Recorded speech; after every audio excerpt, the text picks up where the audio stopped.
dia a todas as pessoas, porque falar de mulheres na política, participação e representatividade, eu entendo que é de interesse de todos nós, de toda a sociedade, especialmente todas as pessoas que estão aqui hoje dentro do cenário político, falando de gestão, falando de representatividade e mais que tudo, falando de política. Estamos aí há menos de um ano das eleições municipais e que alegria poder estar mais uma vez com vocês aqui na UVB, de forma muito especial, comemorando os 59 anos da União de Vereadores do Brasil, essa instituição que tem, creio que é a mais antiga dentro do cenário dos legislativos municipais. Então, parabéns, eu quero começar com uma salva de palmas a cada um de vocês que está aqui presente, por este importante evento de capacitação, de conexões e que possamos sair todos aqui cada vez mais preparados e conectados para fazer a diferença dentro da sociedade, porque eu também estou aqui para aprender com cada uma de vocês. Gente, eu me chamo Tatiana Costa, vou pedir licença para me autodescrever, para trazer essa inclusão e a necessidade. Eu sou negra, estou em cima do palco vestida de vermelho, tenho mais ou menos 1,5 metros e me sinto muito realizada de estar aqui hoje com um sorriso largo de poder falar do que eu amo, que é mulheres na política. Vou tirar o microfone para que todos possam me escutar de maneira inclusiva, quem estiver mais próximo, para que nós possamos entender a necessidade e a importância para que a gente possa ter uma verdadeira democracia, que é a inclusão, a diversidade dentro do nosso sistema de representatividade brasileiro.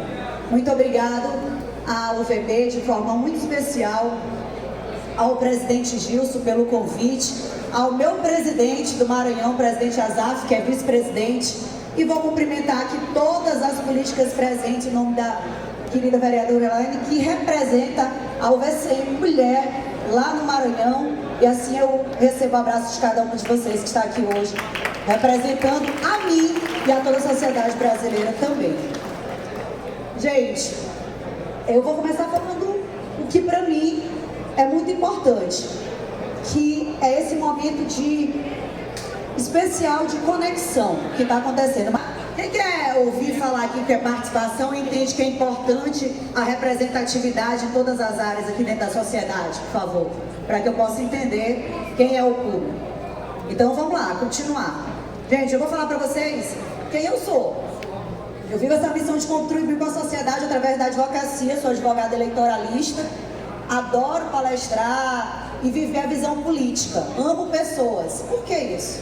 Porque vocês, enquanto políticos, precisam entender quem são. Vai muito além do que é a participação. Vocês estão representando a sociedade. Eu preciso entender quem eu sou. Então, quando eu me apresento, eu não falo o que eu faço apenas. A minha vida é dinâmica, eu busco sempre conexões e este é o ambiente para isso. Ambientes congruentes, com as pessoas certas, buscando capacitação e desenvolvimento. Eu posso ter uma via política, mas eu preciso me desenvolver meus talentos e minhas potencialidades. Então, quem acha que eu vou falar aqui só do ambiente jurídico? Não, de legislação. Vamos falar de uma advogada eleitoralista que busca o desenvolvimento pessoal para a transformação da missão de vocês, seja em qualquer área, como gestores, como políticos, mas que buscam transformar a sociedade. Que esse seja o nosso principal meio de conexão. Eu sou membro da Academia Brasileira de Direito Político e Eleitoral, a ABRADEP, que hoje é a maior que tem dentro do nosso país, do IMEC, buscando sempre a distribuição da responsabilidade pública e social na comunidade. Presidi as comissões da OAB e hoje, através da Comissão da Mulher Advogada e da Comissão Eleitoral, me legitimei para ser vice-presidente. Por que falar disso? Porque não importa só participar do processo. Para mim ser representante, eu tenho que me legitimar em ações. E por isso que eu precisava trazer isso para vocês. Então, participar é uma coisa, mas representar hoje, no meu estado eu tenho mais de 25 mil advogados, mas São Paulo aqui do ladinho tem mais de 500 mil. Então, representar, eu estou falando de uma política institucional. Vocês estão falando de algo além, de uma política partidária. Então, por que o desenvolvimento? Porque eu busquei desenvolvimento para o meu negócio. Fiz coach jurídico, desenvolvi Performance através do meu autoconhecimento. E pasme, além disso tudo, eu fui servidora pública há mais de 15 anos, parei para as eleições da ordem, mas depois voltei para a Assembleia Legislativa, então são mais de 18 anos, fiz serviço social, amei políticas públicas, larguei, fui para o direito e me especializei em direito eleitoral. Então, é o que eu gosto de fazer. Mas estudar democracia e entender de políticas públicas é o que todos nós aqui dentro precisamos para o melhor desenvolvimento social. Ah, tá bom. Então vamos voltar ao que é participação e representatividade. Participar é uma ação, um efeito de participar. Simplesmente se vocês derem um Google, que agora a ideia não é mais olhar no dicionário. Antes a gente falava, vamos para o dicionário. É praticamente isso. E representar é se exprimir em nome de uma população. Por isso que eu quis explicar para vocês sobre mim, falando quem eu sou, o que eu faço, para vocês definirem, consequentemente, o que a gente tem. Se é participação na sociedade ou se é representatividade. E aí eu começo a falar de mulheres na política. Vem aí. Nesse momento, a gente começa a entender a diferença. Vocês conseguem entender a diferença de participação para representatividade? Por favor, participem. Conseguem entender? Para mim, ações, elas podem existir todos os dias. Mas se elas não tiverem efetiva transformação no meio social, elas não vão deixar de ser ações. Eu não vou parar de participar. Eu só consigo me legitimar e representar. Mas para isso tem muitas coisas dentro do cenário político brasileiro, que infelizmente é um dos piores. Destrói até a realidade das Américas, de representatividade, que é o Brasil, que a gente nos últimos anos, vocês sabem da evolução. A gente chegou agora, internacionalmente, que é considerada a Câmara Federal. Eu não vou falar Câmara dos Deputados, eu me recuso. Então, a Câmara Federal. Porque é dos deputados e é das deputadas, vocês não acham? Então, é de deputados e de deputadas. E essa é a representatividade que a gente leva para o mundo. E quando a gente leva isso para o mundo, a gente não leva 18%. Ah, saímos de 15%. Ok, e aí? Lá no Maranhão, de onde eu sou, nós já ficamos sem nenhuma representante. É muito triste. Mas se a gente for na evolução do Brasil, a gente não tem que falar só dos desafios, a gente também tem que falar das conquistas. A legislação evoluiu, as políticas públicas evoluíram, nós já tivemos uma presidente mulher, e pense, o voto da mulher tem menos de 100 anos. Então, aí é que eu vou chegar no contexto histórico e estrutural que nos afasta da política de várias formas. Então, nesse momento, eu posso dizer para vocês que eu sou representante eleita numa política de classe, mas de uma classe, de uma instituição que representa hoje, tem o maior reconhecimento dentro da sociedade civil. Então eu atuo não só com advogados, mas eu atuo na transformação social também, como advogada, como uma mulher de ordem, como eleita, mulher, negra. Por que falar de OAB para vocês? Porque a OAB teve uma grande conquista, senhores e senhoras. Uma eleição paritária, e eu sou eleita com paridade de gênero, 50%, talvez eu não estaria lá, porque também era uma instituição de homens brancos, como o nosso congresso, vocês vão ver uma fotinha que eu vou mostrar, que não mudou muito da Constituinte para hoje, infelizmente. Mas eu sou eleita com cotas como negra e como mulher, dentro de uma realidade que foi necessário mudar, não foi só política pública, para que a gente conseguisse ter paridade dentro da instituição. Mas por que eu fui para lá? Porque primeiro, eu sofri violência política. Porque primeiro, antes de todo esse conhecimento para compartilhar com vocês, porque o conhecimento, ele é libertador. Eu fui lá atrás, me candidatei. Se vocês derem outro Google, vocês vão olhar meu nome e um voto. Tá? Eu me candidatei e eu era assessora parlamentar. E os políticos ao redor imediatamente disseram: ninguém apoia mais, se apoia ela vai ganhar, vai pegar o eleitorado, e nós vamos todos desistir de você.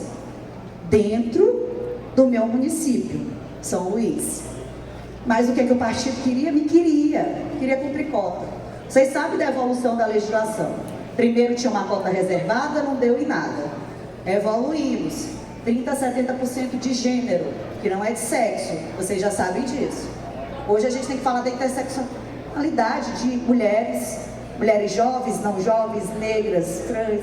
LGBTQI+, deficientes. Isso é difícil para mim. Mulher, imagina eu, mulher, negra, trans e assim vai. Cada vez isso vai evoluindo mais, principalmente no âmbito da violência política. Quem quiser, tem até um curso na ESA Nacional, fica disponível, se vocês quiserem acessar o Conselho Federal, só sobre violência política. Fica à disposição de todos vocês, explicando o que é a legislação, por que ela afasta as mulheres da política, mas que essa legislação veio para nos resguardar de forma que a gente se sinta muito mais à vontade. A minha época, já tem muitos anos, não se falava, não tinha essa legislação, ela é muito jovem, tem nem 3 anos ainda, de 2021. O primeiro caso foi lá no Maranhão, se vocês estiverem acompanhado, de vereador que sofreu violência política, foi registrado nacionalmente, e aconteceu lá no nosso Maranhão, infelizmente. E as medidas foram acompanhadas, e quem quiser ter mais conhecimento especificamente do tema, eu tenho um curso com grandes professoras eleitoralistas nessa área, está lá disponível para toda a sociedade. Que está aí o papel transformador da OAB, por isso que eu gosto de falar e me integrei a essa política. Então, naquele momento, eu não sabia que eu estava só sendo usada por um partido. O partido fez questão de me deixar lá. Por quê? Porque eles queriam mais homens. 30, 70 já estava no tempo. Eu reservava vagas para mais homens. Sendo que 30, 70, gente, é gênero, não tem obrigatoriedade. Só que eu fui ficando, o prazo passou, meu nome ficou lá, eu não fiz campanha, eu não fiz nada, não era mais candidata e eu não tinha mais o que fazer. Naquele tempo, não tinha conhecimento. O que aconteceu? Eu precisava prestar conta. E ainda tem isso. E se fosse hoje, em meio a todas as legislações, ainda destruiu uma chapa inteira. Então, quando eu falo de mulheres para a política, participação e representatividade, é todos para vocês, porque nós temos que falar de partidos políticos, nós temos que falar dessa liderança das mulheres dentro dos partidos políticos, e eu vou aqui destacar a presença do ministro Joelson, do TSE, muito obrigado, e a convite do presidente Gilson, Joelson, você é o nosso convidado para subir ao palco, igual ao ano passado, por favor, para a gente compartilhar um pouco dessa temática. O presidente Gilson me pediu para fazer esse convite especial aqui diante de todos. Não tem direito à rejeição. Em 10 minutinhos eu te chamo para o palco, viu, gente? Ano passado a gente compartilhou. Quem estava aqui ano passado, a gente falou do resultado das eleições, e esse ano também eu vou convidar para ele falar, para vocês entenderem que homens e mulheres podem caminhar lado a lado, sim. Eu não acho que eu tenho que, para mim dar um passo para frente, o ministro Joelson tem que dar 2 para trás, pelo contrário. Nós podemos caminhar lado a lado, mas desde que com igualdade de oportunidades, com respeito. Eu não quero ser... É muito fácil eu querer me transformar num homem. Não, difícil é ser diferente e buscar a igualdade. Isso sim é desafiador. Hoje eu subo no palco e boto para vocês um terno vermelho, uma flor, uma sandália brilhosa. Isso quando eu comecei a advogar e quando eu sofri essa violência política, não.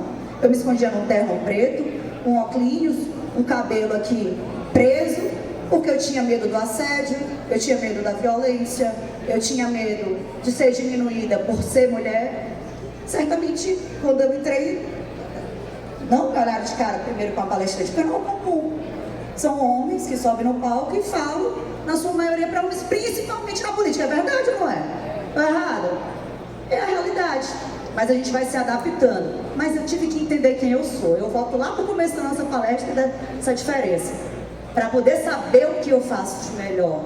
E aí a consequência dessa representatividade é o que eu desejo a cada um de vocês. Porque vocês, mulheres, quantas mulheres estão aqui com mandato hoje? Por favor, levantem a mão. Uma salva de palmas a todas essas mulheres, porque vocês são a diferença dentro da sociedade que ainda não está naturalizada. Eu espero que eu possa subir aqui um dia e não dizer mais que é a primeira, que é a segunda, que é a terceira a chegar. Temos câmaras que não tem uma mulher vereadora nesse país. Então, vocês já são, sim, privilegiadas e que possam estar nesse espaço de poder para poder fazer a diferença na sociedade. Porque de nada vale estar em espaço de poder se não for para fazer isso. E quando a gente avança, por que a inclusão e a diversidade? Para que a gente consiga ter uma visão das políticas públicas necessárias. Então, eu desejo muito sucesso a cada um de vocês e volto a dizer, nós podemos caminhar junto. E esse é o interesse principalmente que está aqui liderando os partidos políticos, de capacitar, de desenvolver. Não é só chegar no ano da eleição e jogar mulheres lá dentro do partido, como eu fui jogada, e depois ainda fui violentada e fui expulsa para não fazer medo a outros homens candidatos. Não é isso. Essa mentalidade. Nós não podemos ser buchas de eleição, como chamam por aí, não é isso, Elizabeth? Não, de jeito nenhum. Laranjas. Quantos mais nomes vamos ter que ter? Até quando? Eu estou aqui compartilhando com vocês uma experiência que eu nunca compartilhei em nenhuma palestra. É a primeira vez. Porque eu entendo que a gente se conecta em histórias de vida. Eu espero que nenhuma de vocês queiram ser. E se tiverem outras mulheres ao seu redor para liderar, que seja a liderança inspiradora de cada uma de vocês. Então, que nós possamos sair daqui com essa mentalidade de transformação. E perguntar. Se pergunta, quem eu sou? O que cada um de vocês faz de diferente da sociedade? Será que vocês merecem um assento no próximo pleito? Estão preparados para isso? O quanto estão comprometidos e comprometidas em se dedicarem a essa campanha ou a fazer essa diferença na sociedade? Alguns eu sei que vão já para gestores municipais, como ainda há pouco conversando, disseram que são pré-candidatos já a prefeitas, outras vão se manter a vereadores, mas vem a gestão dentro das câmaras. Enfim, é um momento de novas oportunidades. Mas quanto vocês estão comprometidos a fazer o que tem que ser feito? A fortalecer suas conexões? Então, vocês estarem aqui se capacitando e crescendo como gestores e políticos já é uma grande vantagem, mas que possam se fazer essa pergunta agora.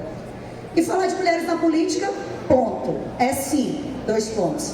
Falar de todas, né, ministro Joel? Eu sempre gosto de iniciar falando, olá todas as pessoas, porque todos estão incluídos nessa necessidade de uma sociedade mais justa e igualitária, de uma democracia real e efetiva, com oportunidades iguais, com inclusão, com diversidade. E aí vem essa fala de todas as mulheres que eu falei. Que possamos estar juntos nessa interseccionalidade de direitos, sejam jovens ou não, negras, indígenas. Temos a primeira-ministra indígena, lá do Maranhão, um diferencial muito grande para a nossa sociedade.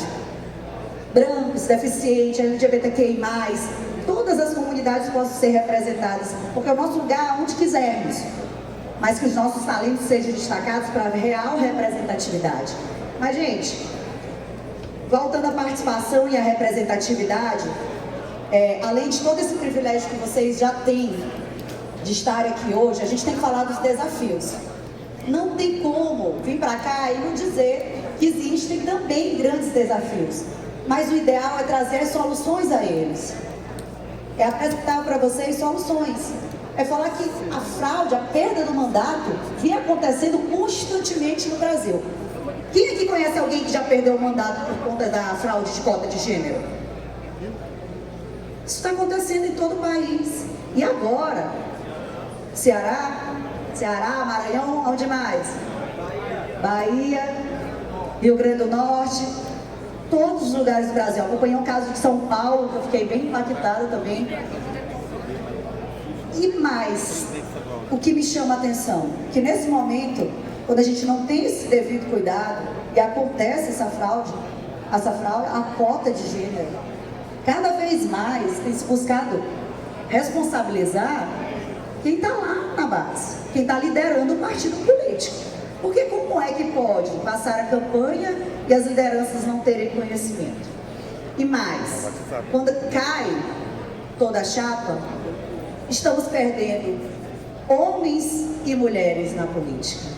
Isso não pode mais acontecer, a gente precisa mudar essa realidade.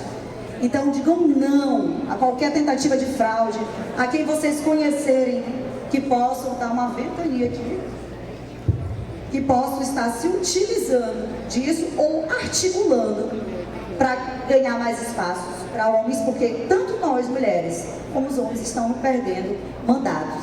E isso, para mim, é a pior decadência de uma representatividade. Porque essa pessoa ela nunca mais vai entrar na política. porque ela não vai ter legitimidade para pedir um voto na próxima eleição. Se eu pego um dinheiro partidário e invisto numa campanha de um filho, de outra pessoa, que não de mim, não pode.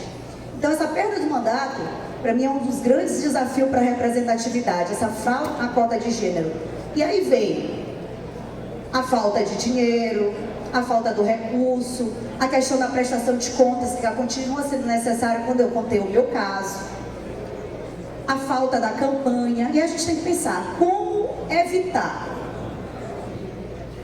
Se a gente buscar tirar essa triste realidade que toda vez que vem políticas públicas, vem a legislação evoluindo. A última foi a emenda constitucional, que promoveu mais participação para mulheres e negros, e a gente buscar por lá, a gente não vai conseguir realmente evoluir.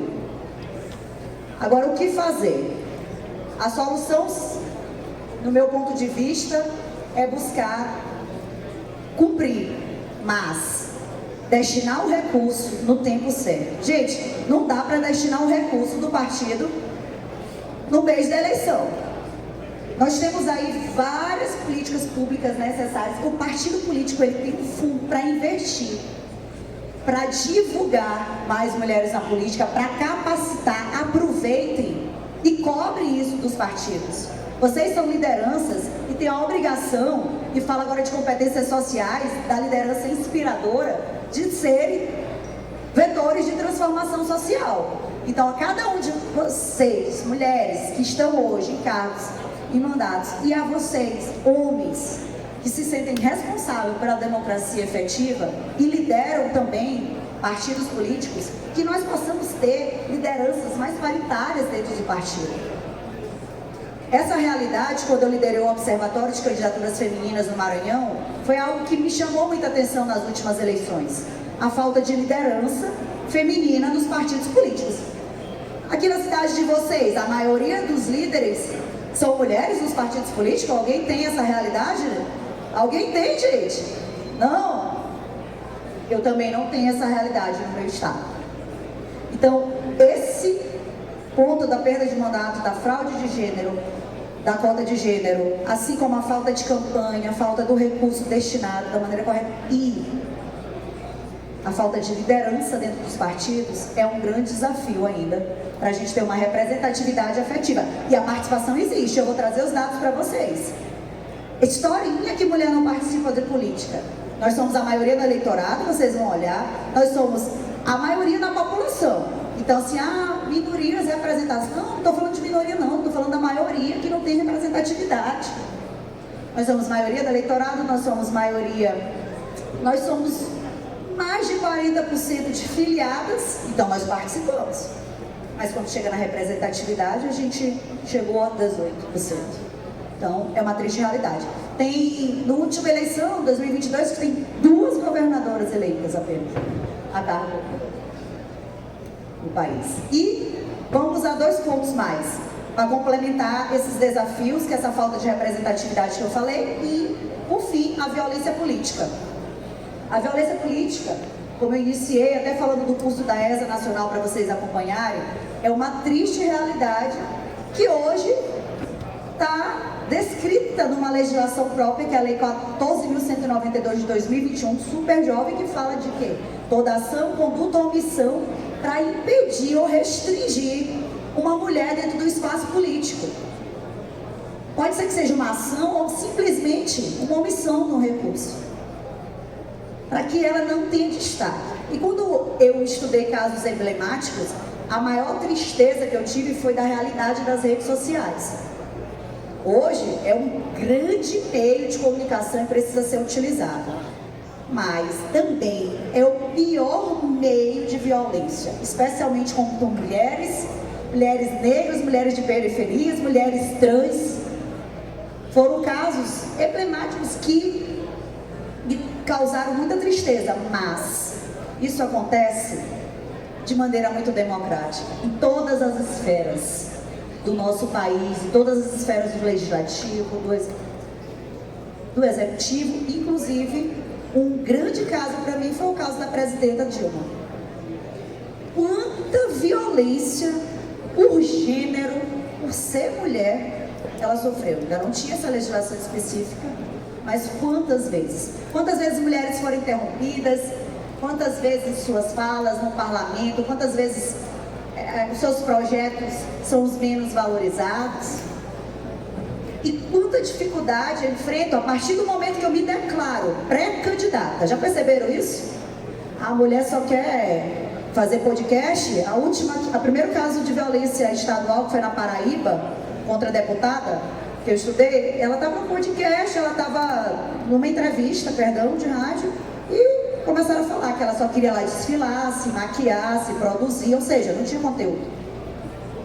Isso é uma realidade que muitas vezes afasta. Tiveram casos no sul do Brasil, que eu estudei, onde candidatas desistiram.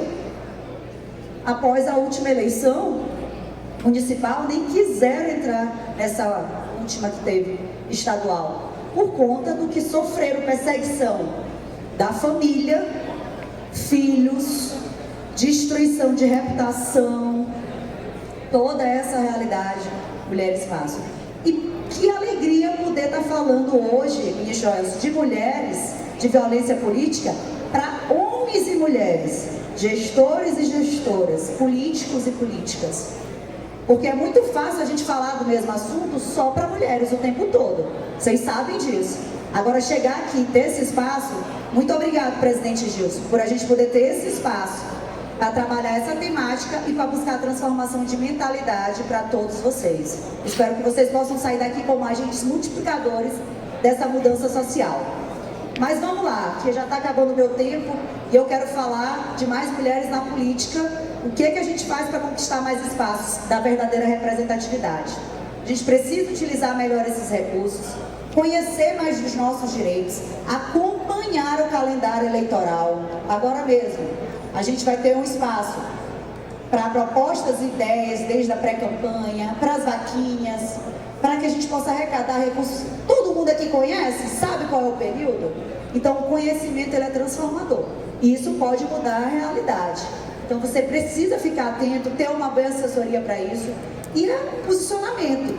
A acessibilidade e posicionamento na rede social. E importante destacar, a acessibilidade ela é necessária nos dias de hoje. Na propaganda eleitoral, no seu posicionamento na rede social. Vocês viram que eu entrei no palco me autodescrevendo, para buscar dar acessibilidade a todos. Então, nós precisamos ter esse cuidado também. Alguns pontos que eu quis trazer que servem para cada um de vocês que está aqui hoje. E usar esses recursos para temática específica, para capacitar, para falar de mulheres na política. Existe uma destinação própria para essa temática. Assim como mentorias e capacitações, que é o que vocês estão buscando fazer aqui. Para fechar essa participação e trazer a necessidade da transformação da participação até a representatividade, antes eu vou querer trazer uma imagem para vocês. Eu já falei desses dados, que mulheres na política, o número de filiados é sim expressivo, mas nos traduz de candidatura, 18% do total de candidaturas eleitas, mas temos 46,2% de filiados a partidos sendo mulheres. As mulheres são 51% da população no eleitorado, mais de 52%. E o que nós temos é uma maioria de filiados ainda homens, 8.493.000 homens, representando 53,8%. Mas que isso? Nas lideranças, isso se torna muito, muito maior, esse número e esse percentuais. E em 2022, por exemplo, a gente viu aqui que 9.891 mulheres se candidataram, porém só 311 delas foram eleitas, que corresponde aos 18%. Então, essa é uma triste realidade. Aqui ficou com uma letra um pouco pequena, mas o que eu queria destacar aqui embaixo são justamente apenas 2 mulheres governadoras, que a gente possa estar mudando essa realidade, agora na realidade das prefeituras, das vice-prefeitas. A Assembleia do Maranhão, por exemplo, é presidida por uma mulher, mas só temos 2 no país inteiro. É uma realidade, a maior representatividade que nós tivemos, mas isso aí é atípico, para mim é uma grande conquista, por isso que eu falo, a gente tem que enfrentar os desafios, mas celebrar cada conquista também.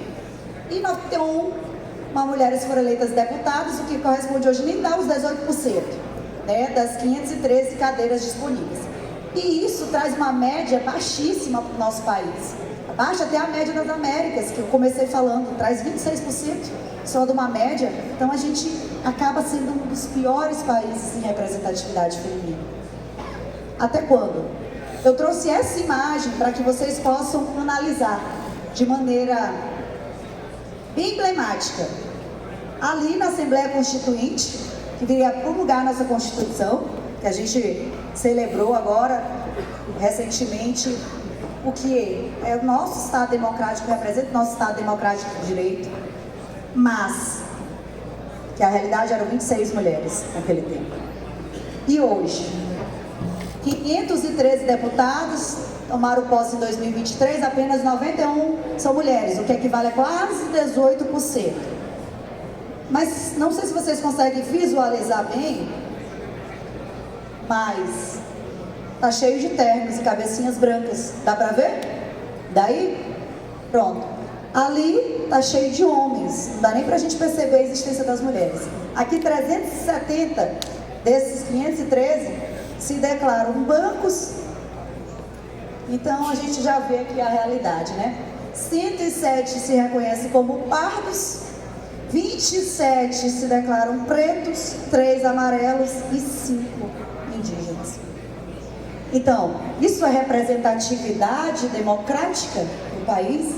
Será que essa mudança efetivamente vem acontecendo apesar das inovações legislativas, das políticas públicas implementadas? O que a gente pode sair daqui com a ideia de trazer a diferença?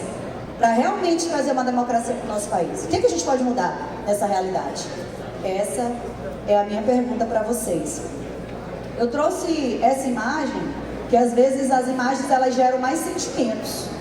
Eu posso falar 1000 coisas, mas trazer imagens é para que vocês possam sair daqui com um sentimento da ideia da transformação. A evolução histórica e legislativa, ela vem acontecendo, falamos do voto, falamos dos 30-70, falamos da emenda constitucional, a destinação de recursos e tempo de propaganda para mulheres, para negros, mas, gente, está acabando, inclusive meu tempo. Mas eu peço para vocês que se a gente quer buscar essa diferença da participação e representatividade, a gente atente. Eu vou trazer para vocês 5 passos que eu acho necessários para esse desenvolvimento. Até eu chamar aqui rapidinho o ministro Joelson para a gente falar de calendário eleitoral. Por favor, Joelson, deixa eu ter o prazer da sua alegria aqui de compartilhar conosco. Vamos. E Joelson, gente, é advogado, representou a gente no TSE e é um grande incentivador da inclusão, da diversidade no nosso país. E eu tenho uma alegria de poder dar uma fala para ele, para a gente falar da importância desse calendário eleitoral e dessa diversidade e das mulheres pela política, e para dizer que nós mulheres podemos sim compartilhar um palco, e que alegria poder termos cada vez assim, não só chamar o ministro Joelson, mas de um grande amigo que eu reconheço como ser humano, como eu disse para vocês. Antes do que a gente tem como consequência, a gente tem que entender quem somos e o que fazemos de melhor para a sociedade. E é isso que eu vejo em você hoje, ministro, quando você busca ser um vetor de transformação social através do seu conhecimento jurídico, onde você está nesse país. Muito obrigada pela sua presença, seja muito bem-vindo. Vou lhe dar uma fala aqui.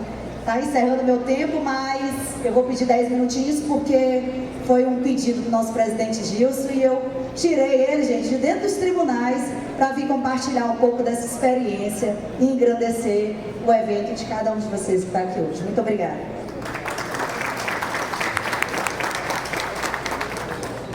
Muito obrigado, minha querida amiga Tatiana Costa, só pelo seu exercício da vice-presidência da nossa seccional da OAB no Maranhão, já está mais do que evidenciado o seu protagonismo, a importância da participação, da representatividade feminina. Eu prometo não repetir o que já foi com muita propriedade, como sempre, dito pela nossa querida Tatiana. Não há o que acrescentar a tudo de importante que ela, como sempre faz e faz muito bem, nos trouxe na manhã de hoje. Recusei muito esse convite, justamente para deixá-la no seu protagonismo, na sua luz e brilho próprios, mas não poderia recusar esta possibilidade, dividir com ela por alguns instantes este tão importante palco, este tão importante evento, e não menos importante, em homenagem, retribuição, agradecimento ao convite que me foi feito pelo nosso presidente, meu querido amigo Gilson Consati. Eu, enfim, tomei a liberdade, refleti, aceitei essa oportunidade, mas pelo momento simbólico deste congresso. Temos mesmo que comemorar este 59 anos, porque tudo que se consolida, tudo que se aperfeiçoa, que se aprimora em termos democráticos, como é a possibilidade das nossas eleições, como é a possibilidade desse tipo de reflexão, desse tipo de debate, enfim, da realização desse tipo de evento, desse tipo de congresso, precisa ser celebrado, precisa ser comemorado diariamente, porque não faz muito tempo nós vimos os riscos para a nossa democracia, nós vimos os riscos para esse debate democrático, franco, aberto, transparente como esse que temos na manhã de hoje. Nós percebemos a importância não somente da nossa democracia, das nossas instituições republicanas, dos nossos poderes, mas a importância de lutar por tudo isso, pela sua permanência, pela sua efetividade, pela sua representatividade. Então, esta é a minha primeira nota, uma nota de comemoração, de celebração com todas vocês deste nosso importante congresso, porque isso ao mesmo tempo é também uma celebração da nossa democracia.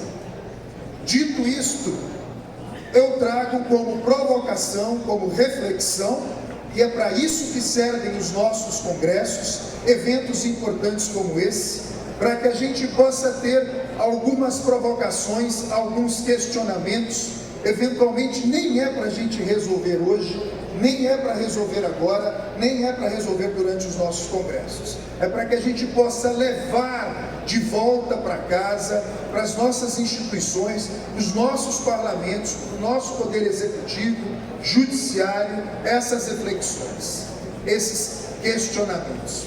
E a provocação, a reflexão que faço é o seguinte: existe possibilidade de falar em uma sociedade, em uma comunidade que não seja inclusiva? Existe possibilidade de falar de democracia, falar de Estado de Direito, se não for uma democracia inclusiva, se não for um Estado de Direito inclusivo?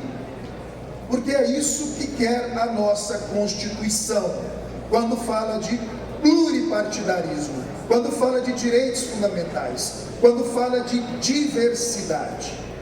O que a nossa Constituição pretende com o sistema proporcional, e é esse sistema que permitiu a eleição de todos os senhores, todas as senhoras, é que os nossos parlamentos, dentro do possível, é claro, sejam os parlamentos, na medida do possível, o espelho da nossa sociedade, o espelho da nossa comunidade, o espelho das nossas cidades. E aí nós não teríamos então uma democracia legítima, uma Câmara Municipal legítima, um parlamento legítimo, se nós não tivermos nesses parlamentos, eu insisto sempre, também em outras instâncias de poder, tanto no poder executivo como no poder judiciário, e também até na iniciativa privada, essa mesma representatividade, esse mesmo rico mosaico das nossas comunidades. Nós podemos até ter uma pretensão, um propósito, um modelo de câmaras municipais, de poder legislativo, e insisto, também de poder executivo e de poder judiciário. mas nós não teremos efetivamente qualquer um desses poderes, qualquer uma dessas instâncias de poder, se nela não tivermos esse mosaico, esse espelho, essa representatividade das nossas cidades, das nossas comunidades. Se as nossas comunidades, se as nossas cidades são de mulheres, são de pessoas negras, são de pessoas com deficiência, são do segmento LGBTQIA+, e eventualmente, a depender do município, da região, até de povos indígenas, então não tem como pensar nos nossos poderes, nas nossas instâncias de poder, nas nossas câmaras municipais, no Congresso Nacional, sem essa mesma representatividade, sem esse espelho, porque é isso que na verdade quer dizer o nosso sistema proporcional. Hoje, mais do que representados no parlamento, as lideranças, as forças políticas, maioria e minoria políticas, a compreensão é de que os nossos parlamentos têm que contemplar todos esses segmentos, sob pena de termos apenas esse modelo, apenas um ideal, mas não algo concreto, efetivo.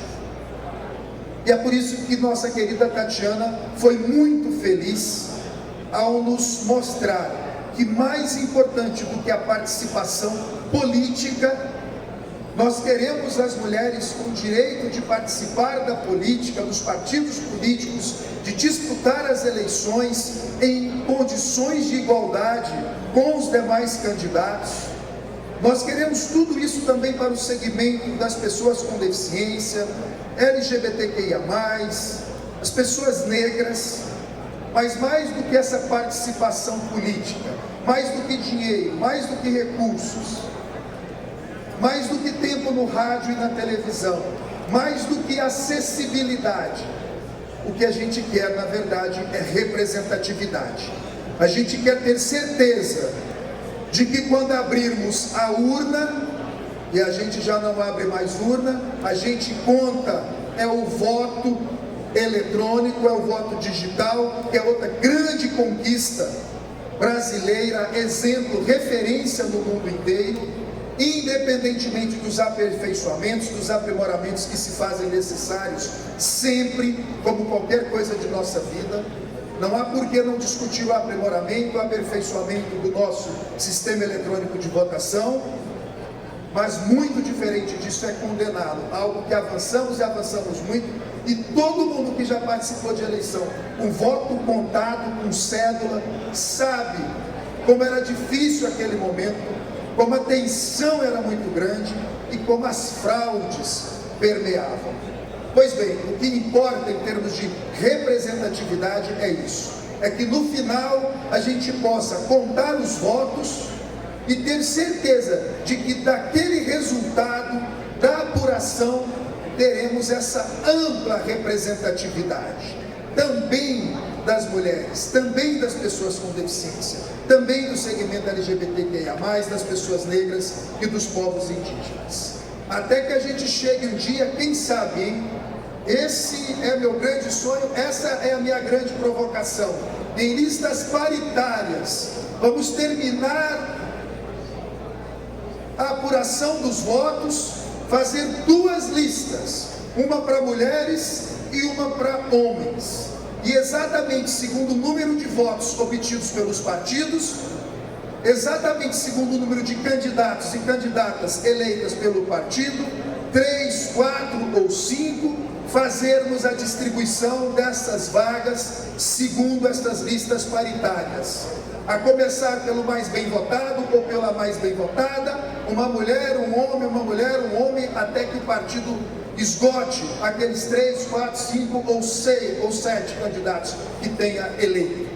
Duas listas, portanto, isso seria a paridade. Mais do que cota de candidaturas, vagas efetivas, assentos efetivos nos parlamentos. Ficou uma outra provocação também, uma outra reflexão, porque às vezes a gente esgota essa discussão nas cotas de candidatura e isso já se provou ineficiente, isso já se provou insuficiente.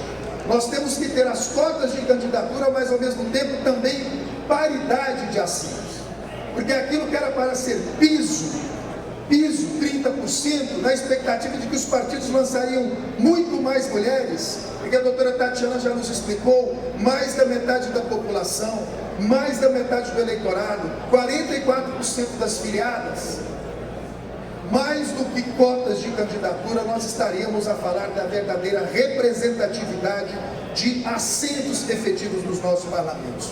Isso é de fundamental importância para que a gente tenha então essa pluralidade, essa diversidade representada nos nossos parlamentos e ganhar muito em termos de perspectivas. Acreditar que todos esses segmentos sociais, historicamente vulnerabilizados em seus direitos, uma vez tendo assento em nossos legislativos e demais poderes, nós conseguiríamos romper com essa desigualdade socioeconômica, nós conseguiríamos romper com o machismo, o sexismo, o capacitismo, a homofobia.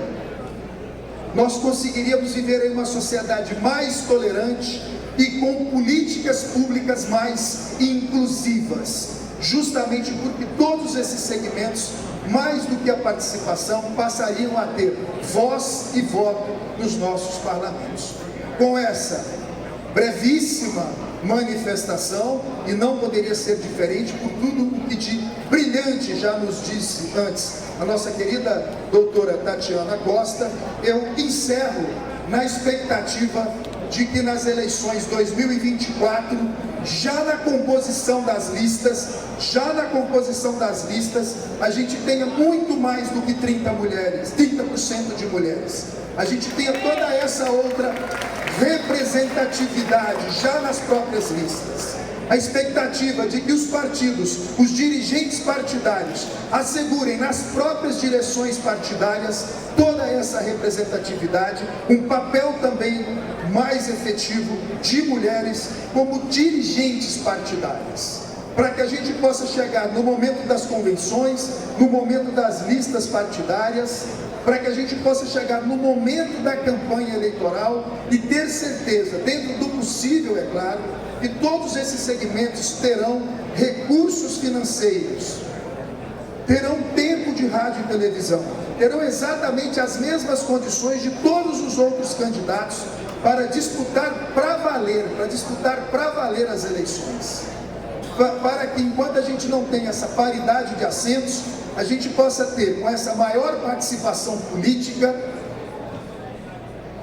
assentos efetivos, uma maior representatividade de todos esses segmentos depois, quando abrirmos as urnas, quando apurarmos os votos. A expectativa é de que todas vocês, pessoas, todos vocês possam, a partir das eleições de 2024, abrir um caminho ainda mais amplo, democrático no Brasil, um caminho ainda mais amplo de participação e representatividade.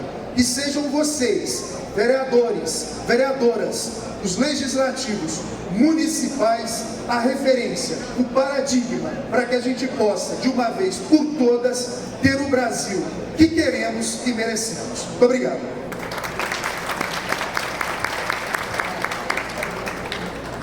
Muito obrigado, ministro Joelson. A gente vai fazer o encerramento. Agora temos um espaço. Ganhamos espaço do nosso próximo palestrante. Mas eu vou encerrar trazendo para vocês aqui.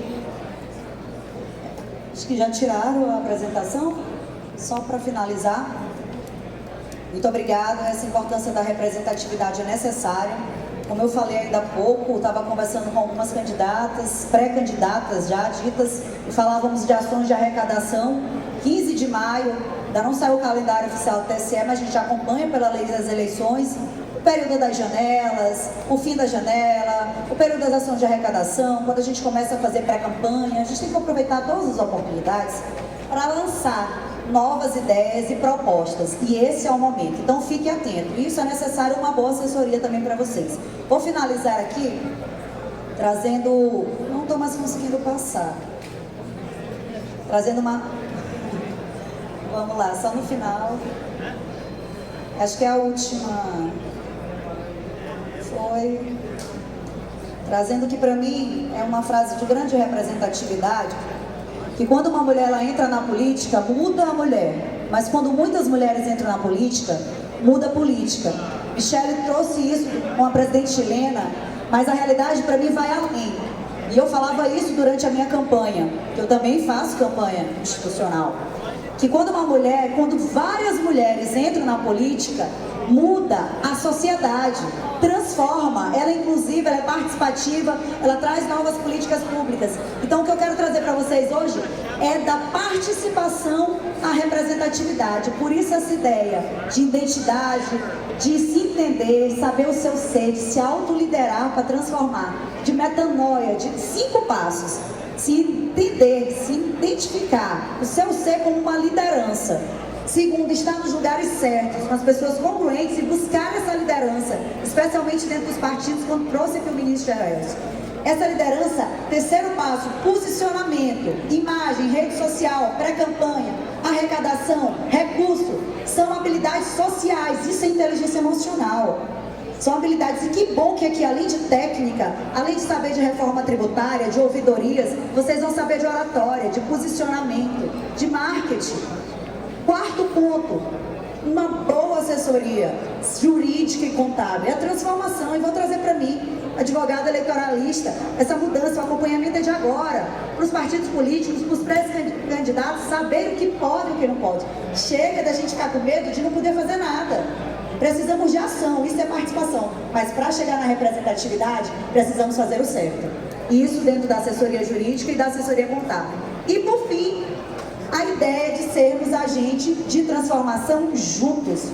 Porque nós, que somos os cidadãos que estão aí na votação, nós queremos a mudança, sim.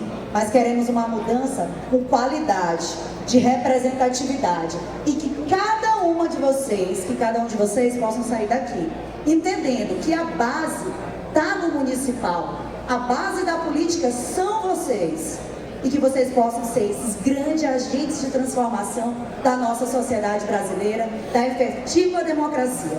Eu fecho aqui hoje, presidente Azaf, presidente Gilson, querendo chamar 2 maranhenses representantes, Elaine e Elizabeth, para vir aqui ganhar uma mentoria dentro do mundo de mulheres na política, para que elas possam, ao meu lado, não só se desenvolverem na esfera do legislativo como do executivo, mas serem agentes multiplicadores para mais e mais mulheres. E que o UVB possa ser um parceiro nesse desenvolvimento dentro da sociedade. Minhas queridas, eu quero aqui uma salva de palmas para todas as mulheres na política, em nome dessas 2 representantes do meu estado. E vou chamar o presidente Azaf aqui para que a gente possa fazer esse registro especial, porque ele foi o primeiro, presidente Gilson, a reconhecer essa importância lá dentro do meu estado e me chamar para um fórum, o primeiro fórum de vereadoras. E eu gosto muito de reconhecer homens que caminham ao lado de mulheres, que aplaudem mulheres e que são esses agentes de transformação. E que esse reconhecimento eu possa fazer hoje para a UVB, dando essa mentoria para essas 2 mulheres que vão estar nessas 2 esferas e que possam representar muitas de vocês, que é no executivo, como candidata, pré-candidata e no legislativo. Tatiana, para motivação, vou ressaltar que na minha cidade, Campo Azul, Minas Gerais... O microfone para ela, gente, por favor. Somos 4 mulheres lá na Câmara de Vereadores. De 9 vereadores, somos 4 mulheres. E essas 4 fazem toda a diferença na Câmara Municipal de Campo Azul. Uma salva de palmas, fique de pé. Seu nome? Sigrid, parabéns, lá de Minas, trazendo a mudança. Mas vale ressaltar que eu sou nordestina, sou do Piauí. Viva, né? O Nordeste, eu tenho que aplaudir. Mas, gente, muito obrigada pela participação. Mudar, transformar a mentalidade de uma de vocês aqui, já valeu a pena estar aqui, presidente Gilson. Muito obrigada. E que esse registro aqui seja para mostrar para vocês que nós caminhamos juntos na União de Vereadores e Câmaras lá no Maranhão, homens e mulheres lado a lado na transformação da nossa sociedade, que seja a realidade de todo o país. Presidente Gilson, só me dá só um minuto para ela fazer a fala final, porque a gente já está atrasado. Uma fala, por favor. Bom dia a todos. Nós somos aqui de Grajaú do Maranhão, uma cidade de 70 mil habitantes. Eu quero só deixar meu testemunho aqui para vocês, que depois de 21 anos a Câmara de Grajaú não tinha uma mulher. Eu fui a primeira a voltar para aquela Câmara com 14 homens, somente eu de mulher. E em outros mandatos, que já são vários mandatos que estou lá, e agora veio mais essa, que é a nossa presidente, a primeira mulher, e temos mais outra mulher. Dizer para todas as mulheres vereadoras aqui, que não desistam, corram atrás, que não sirvamos de buchas para ninguém, que vamos para a luta por convicção, por amor à nossa pátria, por amor ao nosso município, que vamos concorrer às eleições, brigando cara a cara, voto a voto, ombreada aos ombros, para que cada dia melhor as mulheres cresçam em nossa cidade e nosso país. Muito obrigado, fica aqui um beijo no coração de cada um de vocês. Muito obrigada, gente. Melhor do que qualquer fala técnica ou toda a nossa palestra, né, minha Joelson? São os exemplos, que eles serão sempre inspiradores, que nós possamos ter isso de maneira naturalizada. Cada vez mais mulheres liderando, conquistando seus espaços de fala, de poder, de decisão, mas para que juntos nós possamos fazer a transformação na sociedade. Meu muito obrigado, espero encontrar todos vocês eleitos no nosso próximo encontro, que a gente possa comemorar, falando aí do resultado das eleições em 2024. Muito obrigado, gente. Gratidão.